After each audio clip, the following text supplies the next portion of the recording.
Moi, c'est Léonard, là, j'ai 30 ans. J'ai fait beaucoup d'études différentes, donc j'ai fait, je crois que j'ai compté il y a pas longtemps, j'ai dû faire 6 formations différentes. Ça pouvait être soit à l'université, soit en école privée, soit en alternance, enfin différents types de choses, dans différents domaines aussi et j'arrivais jamais à aller jusqu'au bout parce que j'avais pas forcément de motivation.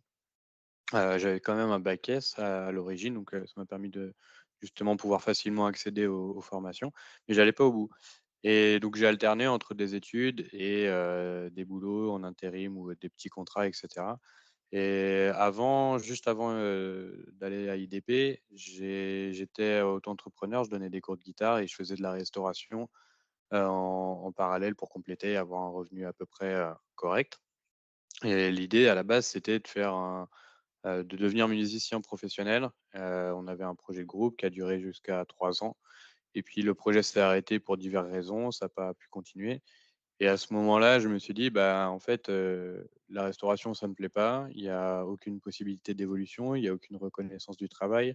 On nous demande pas particulièrement de réfléchir non plus» et ça me dérangeait et je me suis dit: «Bah, si je fais rien, je vais rester là-dedans jusqu'à la fin et je vais avoir un boulot tout pourri toute ma vie».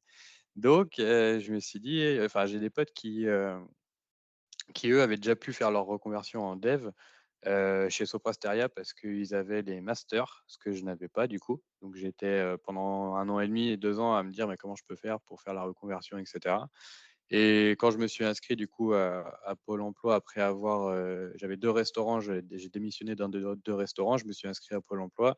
J'en ai parlé avec ma conseillère du fait que je voulais éventuellement, bah, suivre une formation pour me reconvertir en développement. Il y avait pas grand chose, j'ai trouvé que toute la procédure de Pôle emploi était longue et cetera. Faire comment ils appellent ça? Les immersions, les stages, les enquêtes métiers. Je savais déjà, en fait, que je voulais le faire et donc ça c'est pareil, c'était pas super agréable et c'est Caroline Jousset de la filière numérique de Pôle emploi qui un jour envoie un mail justement et j'ai vu le dispositif IDP qui, était pas basé sur les diplômes et je me suis dit: «Mais c'est génial, en fait», donc voilà. Côté, on va dire pourquoi, j'ai suivi la formation et que ça pouvait coller aussi, c'est que j'aime bien quand ça va vite et le fait que ce soit une formation assez intense parce qu'elle était compacte, c'était très bien. J'ai pas eu le temps de m'ennuyer contrairement aux autres formations où c'était 2 ans souvent minimum, où en fait, je trouve qu'on n'avance pas assez vite, et là en 5 mois, c'est plus facile à supporter même s'il y a des moments où ça a pu ralentir. C'est plus facile de se dire: «Bon, il reste pas beaucoup de temps avant d'arriver au bout, quoi». Bah, premièrement, inscription, sur le lien, enfin via le lien que Caroline Joussen m'avait fourni, donc il y a quelques documents à remplir, c'est pas très lourd. Après, il y a les phases d'entretien, donc il y a 2 entretiens avec 2 personnes, en tout cas nous, c'était comme ça. Heu, je dirais que c'est des entretiens où il faut, bah, montrer finalement qu'on a cette appétence un peu pour, le développement, cet esprit logique un peu.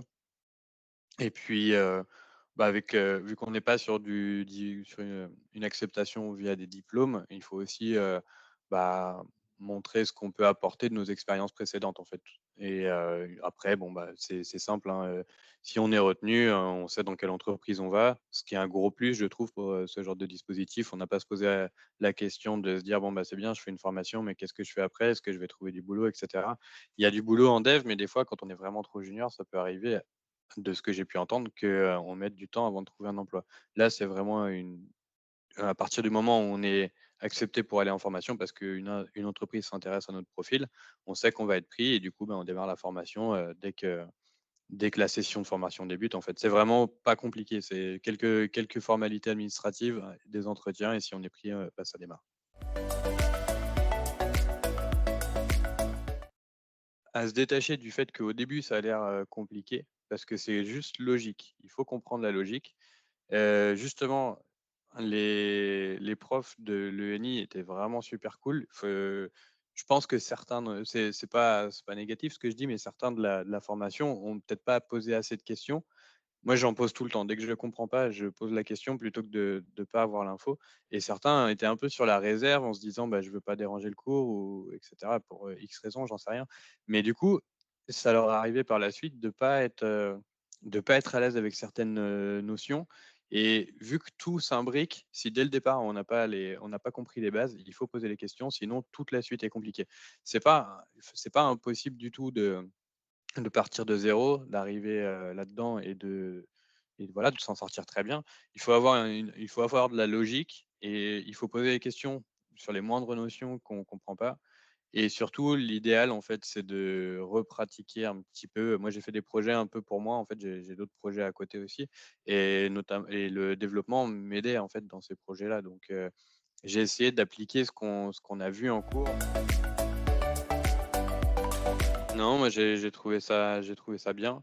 Après, c'est peut-être aussi parce que j'ai pas eu la sensation d'être perdu. J'ai encore une fois, je posais les questions et ça me permettait de résoudre mon problème très rapidement. Donc en fait, moi je l'ai pas vécu comme quelque chose d'intense, je l'ai vécu comme quelque chose de dynamique en fait plus. Et du coup, j'ai pas eu particulièrement besoin d'accompagnement extérieur, en fait, à ce que proposait le prof parce que, bah, il répondait à mes questions et ça solutionnait la chose et puis, je pouvais continuer sereinement. Administrativement, on a eu, Caroline Jousset qui est venue nous aider pour tout ce qui était des indemnisations, justement, parce que c'est quand même un côté important. Donc ça a été très réactif à chaque fois. Le peu de fois où j'ai eu besoin de faire appel à l'administration de l'ENI, c'est pareil, ça a été très, très rapide. Toujours dans compréhensif aussi, donc parce que ça m'est arrivé de devoir m'absenter une journée et il y a jamais eu de problème, en fait, pour ça. Il y a ce côté vraiment, très adulte, en fait, dans la formation qui était très bien aussi. Justement, on sort du scolaire et c'est quelque chose qui est super agréable. Ça permet de voir comment ça fonctionne un peu dans la boîte et puis ça permet aussi d'arriver, prendre ses marques, tranquillement, de commencer à rencontrer les gens, de faire tout l'administratif. Donc en fait, je et puis globalement, même les échos de on continue à discuter avec d'autres personnes de la promotion. La majorité des gens ont ce côté un peu où ça démarre en douceur, ce qui est pas plus mal pour, apprendre ses marques. C'est vrai qu'avoir un CDI, ça évite d'avoir ça en plus pendant la formation. Parce que ça rajoute de l'incertitude, ça rajoute potentiellement un peu de stress du coup. Là, au moins, je savais que j'allais dans cette boîte. Au début, c'était pas celle que j'avais choisie, quand j'ai regardé les présentations des boîtes et après réflexion, je me suis dit: «En fait, je suis sûrement tombé dans la meilleure boîte où je pouvais tomber», par rapport à leur, comment dire? Leur état d'esprit au niveau du management.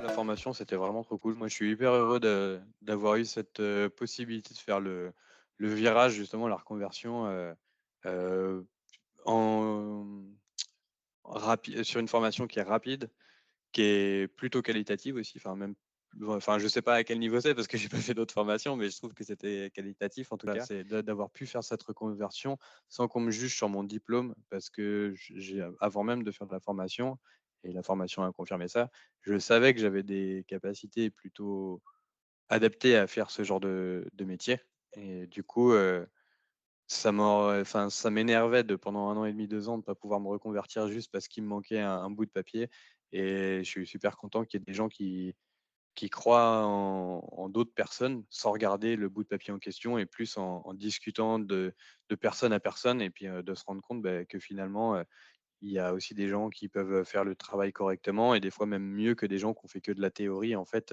pendant 5 ans parce que nous on pratique et on a la théorie et on a la pratique tout de suite et le besoin, il est adapté aux entreprises, ce qui fait quand on arrive, on se sent à peu près à notre place et c'est vraiment super agréable.